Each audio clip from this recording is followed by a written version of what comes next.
Guys, what's up? How's it going? It's John, Gamester81, and how's it going? I hope you guys have been well. This video, I want to share with you my top 10 most prized gaming items in my collection. This list kind of took me a while to compile because I've got quite a few rare games and items in my collection that didn't make this list. I've got Panzer Dragoon Saga for the Saturn. I own Super Noah's Ark 3D for Super Nintendo, for example, complete in box. There's a number of items that didn't make this list, and I started thinking to myself, what would qualify most prized items? In my book, it would be a couple things, right? The rarity, how rare is this item, also the sentimental value to it, right? So is it sentimental to me? What's the sentimental value? So some of these items may not be extremely rare, but some of them are sentimental to me and pretty unique. So the first one, having said that, on my list is Gamester81, the video game. This is a special edition. This is blue, as you can see. This came out in 2013. It was the first video game I ever worked on for the ColecoVision, which is my favorite system of all time because it was like the first system I ever played as a kid. So it's a super sentimental system to me. This game that actually got me into ColecoVision games, which now I'm part of the team. So I'm extremely thankful for that. But what makes this particular cartridge unique is blue. As you can see, it's pretty cool. But it's got a custom message to me when you boot up the game. The programmer put a custom message to me. So this is a one-of-a-kind cart. There are only 3 of these blue ones that were produced for me, the programmer, as well as Joe, who was my partner on this endeavor. So not super rare, I guess, not really worth a lot money-wise, but definitely sentimental to me because it was the first game I worked on years ago, and it got me into ColecoVision games, which I'm extremely proud to be a part of. Number 9 on my list is Hyper Fighting for the Virtual Boy. If you never heard of this, don't feel bad. It's a homebrew game for the Virtual Boy. Only 50 of these copies were produced. I believe it came out about 5 years ago or so. And what this is Street Fighter 2. It's a Street Fighter 2 port for the Virtual Boy, which is pretty amazing. Using the Genesis sprites, Sega Genesis sprites. Plays amazing. It does play in 3D. It's hard to capture video footage on the Virtual Boy unless I take a camera to it. But I can tell you it does play amazing. It sounds amazing. And it's cool in 3D. And whoever put this together did an incredible job. It's a huge card. It's a pretty thick cartridge, right? And it says it's got 12 characters, 32 megs, which is the largest Virtual Boy game pack ever produced. I've seen these go on eBay for over $1,000, which is nuts. I'm not sure if I would. I certainly didn't pay that much for this. I got this at the Portland Retro Gaming Expo years ago, but I paid a fraction of that. But I'm kind of curious, what do you think a value of something like this would be? Please leave a comment below. That's number 9 on my list. Number 8 on my list is Nintendo N82. I did a video on this recently on my channel. What this is, for those who may not know, this is a display unit that Nintendo produced. It came out in 1985, mid-80s, of course, during the time when the NES was launching. And this was a demo unit. So I remember I have fond memories going to places like the Nintendo store back in the day. And this would be like a kiosk, because this isn't the complete one. This is not what the final product would look like back in the day. But there's 12 games to choose from, which is cool. And you can select what games you want to play. And you can put a time limit on here from like 30 seconds to, I believe, like up to 128 minutes, which is a really long demo. But there's various options for time limit, which is awesome. So think of it like the Play Choice 10 in the arcades, but it was consoleized. And what's unique about this, because there was the M8, which came out prior to this, this actually can play NES cards. So in this case, I put 12 of my favorite NES games in here, which is awesome. It's got a unique boot up screen and music and chime, where the original M8, with the model before this, used proprietary cards, which you couldn't play on the NES. And it only played, I believe it played more games than this, but it's a little bit different. So this is definitely updated design. Very cool Nintendo product. I'm not quite sure what these are worth now. I got this years ago, and even back then, they was worth quite a bit. But this is number 8 on my list. Number 7 on my list is a Super Acan by a company called Funtech. Only released in Taiwan, to my knowledge, never released in North America. This thing takes the Motorola 6800 chip, which is also in the Sega Genesis as well as the Neo Geo. So it's a 16-bit system. Only 12 games are reported to be released on this. Funtech lost a ton of money. I believe it's estimated they lost over $6 million on this endeavor. So it didn't do very well. The naked eye, it looks kind of like a Super Famicom clone, doesn't it? But it is its own unique 16-bit console. I own one game for it, one of the 12 that were released. It's like a Monopoly game. It's like an African-themed Monopoly game. Not a great game, but even so, it's pretty unique, pretty rare. It's called the Super Acan, number 7 on my list. Next on my list is a Bally Home Library computer. This system, this particular model is extremely rare. I'm not quite sure how many of these were released or actually made it to the market, to be honest. This is better known as Bally Arcade, which hit the market in 1978 by Bally. Later on, it was called the Professional Arcade, and there were several other names for it. But this particular one, the home library computer, from what I've researched, this was like the very first production line that they did. I'm not quite sure how many they made. Again, I'm not even sure. There's no news I could read that even this particular model hit the market. So pretty rare, pretty unusual. It's complete. What's awesome about this particular system are the cartridges kind of look like cassette tapes. They're not cassette tapes, but they kind of look like cassette tapes. They're shaped like it. And you slide on the front. I love the controllers for these. These are like almost look like a gun pistol. You have your action button here. You can just scroll back and forth here like a rollerball. You can still move here. Your directional pads here. So it's pretty unique. Bally itself is a pretty fascinating company. Of course, when I think Bally today, many of you know the Bally Casinos chain, which obviously there's one in Vegas and other locations, Bally. They also had Bally Total Fitness, which I'm sure many of you guys who live in North America might be familiar with, and that's defunct now. But they also were huge into gaming. So they did video games. They worked with Williams. They joined Williams. A lot of pinball, for example, was huge in up in the 90s or 2000s. That defunct. But now today they make slot machines and other gaming machines for casinos, unfortunately. So they're not making any more video games per se, but this is the kind of first dive and last dive into the home console market. The system sold decent for the time, but it was overshadowed by the Atari 2600. But definitely a retro system I recommend checking out. Graphically, it's kind of equivalent on par with the Atari 2600. There are some decent games for it, for sure, that I recommend, but it's definitely a cool collector's item nonetheless. Next on my list is Nintendo 64 disk drive, also known as the Nintendo 64 DD or N64 DD. And this came out in 1999 only in Japan. It's reported that a little less than 15,000 of these were actually sold. It never came out outside of Japan. This was like a mail order thing. You'd actually order online. It came with these zip discs or these like proprietary discs. And this is SimCity 64, for example. What's cool about this game, and I've done a review on this and showed you gameplay before on my channel. If you haven't seen that, I encourage you to check it out. But you can not only build your city like SimCity, but you can actually go like first person in the town and start talking and interacting with people, which is pretty cool.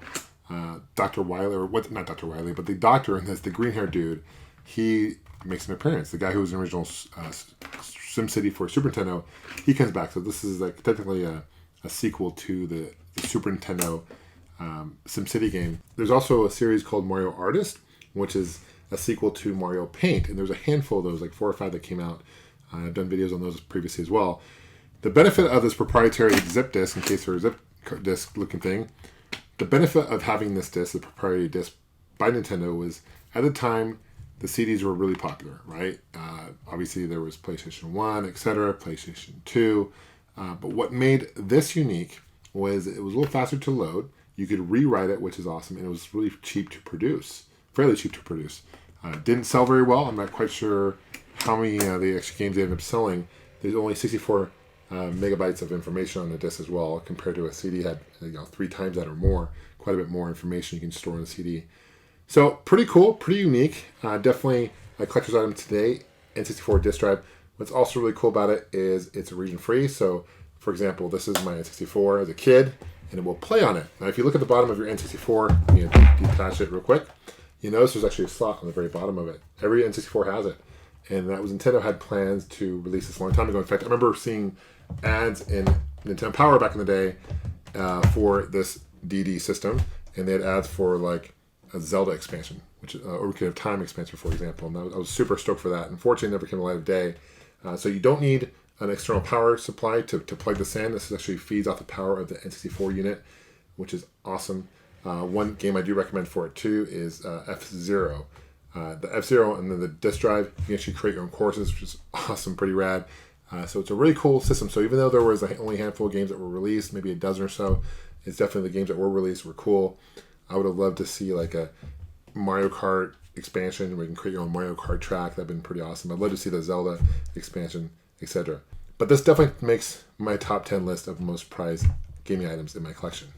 Next on my list is another unique and rare console. It's the Bandai Apple Pippin. So back in the mid-90s, 96, 97, Apple teamed up with Bandai and released this, what they call the Pippin. Pippin is another name for an Apple.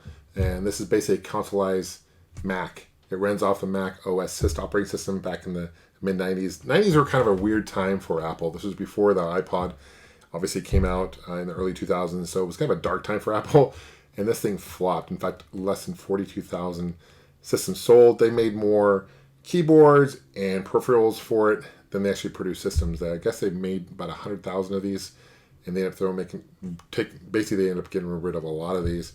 This one is called the At-World, referred to in At-World.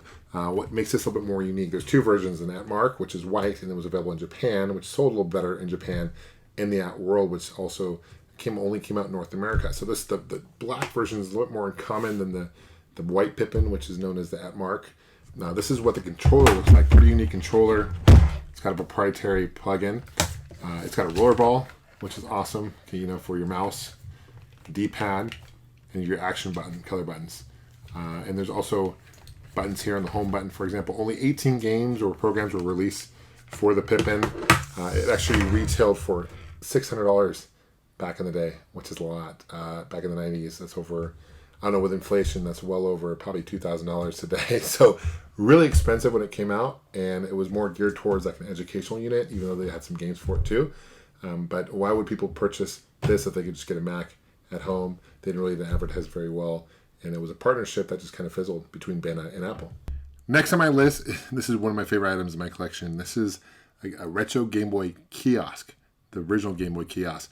This particular unit was available at Toys R Us. There's a sticker that shows it was available at Toys R Us. When I got this, it came with the packing game was Duck Kong Land 2. And if you take out the cart, it has a Game Boy here as well. When you take it out, it's a not-for-sale cart, and it has a store number for Toys R Us. I looked up that store number. It's somewhere out in like Pennsylvania somewhere. It's too bad Toys R Us closed. Moment of silence for Toys R Us for sure. But this is a really cool unit. Let me power this on. There's no on and off switch, so let me plug this in. I'll show you how it works. And there's a Game Boy. It's too heavy to lift right now and show you, but there's a Game Boy here, and you just play it on the Game Boy. And there it is. Right now I have Tetris in it, but you can put any game you want into it. Pretty awesome. It looks like an old school, large Game Boy. It's awesome. So for number 2, I have a tie for 2, actually. I'm going to start with the left here. This is Star Wars Pinball, the original, I guess there was an earlier Star Wars Pinball, but this is what a lot of people consider the original Star Wars Pinball by Data East. Came out in 1993. I've got a custom color DMD that I installed it. Those speakers are blue. I installed those custom as well. Awesome pinball machine. If you like Star Wars, you like pinball, this is definitely one to check out. I've also updated the audio, so it's got the Star Wars like music. Doesn't sound like a Star Wars disco when you're playing like the original soundboard. So it's got updated, quite a few updates to it that I've added to this. Awesome, love it, definitely recommend it. Tied with that would be this one. This is Atari Star Wars Arcade. Came out in 1983. I was 2 years old when this thing came out. This is a vector style game, one of my favorite arcade games of all time, and it's just a great game. The audio is great. You play the Death Star trench, and the blinking here actually is caused by the camera. It's not caused. The game doesn't do that in real life. That's a vector. That's a CRT monitor causing that effect. I've got it modded also where it plays Empire Strikes Back. So you hold this down for 5 seconds. 1, 2, 3, 4, 5. 1, 2, 3, 4, 5. And it switches to Empire Strikes Back, which is a mod. I guess it was a feature that came out in I think it was like 84. That was an update that arcade owners could use, and it's very rare.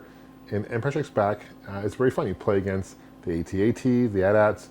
There's like a part of the game where you play with the asteroids. There's a shooter, of course. You shoot the satellites anyway. But anyway, it's a really cool game. Both of them are awesome. I prefer Star Wars, of course, but Empire Strikes Back is pretty rad as well.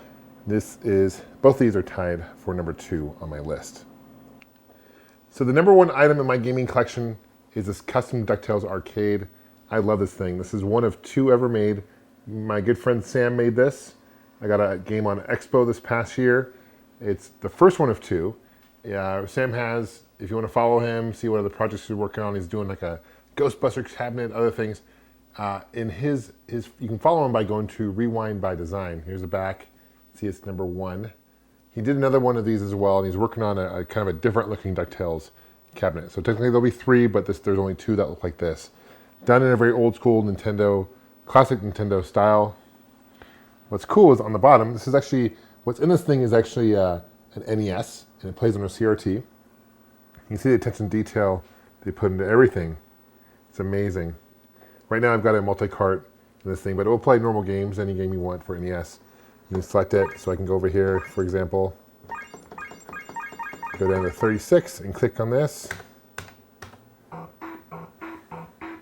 There's DuckTales, and there's actually, at the very bottom, there's a button here. You hit that, and it resets it, which is pretty awesome. Again, this is all auto paint finish. You can kind of see if the light hits it correctly the right way. You can see it kind of sparkle. Beautiful machine. Sam does an amazing job. I encourage you guys to follow him on the social media, Rewind by Design. But thank you for watching this video, guys. Thank you so much for liking it. Please turn on your notification. Thank you for subscribing. Please leave a comment. I appreciate you guys' comments as well. We'll see you guys soon. Take care and game on.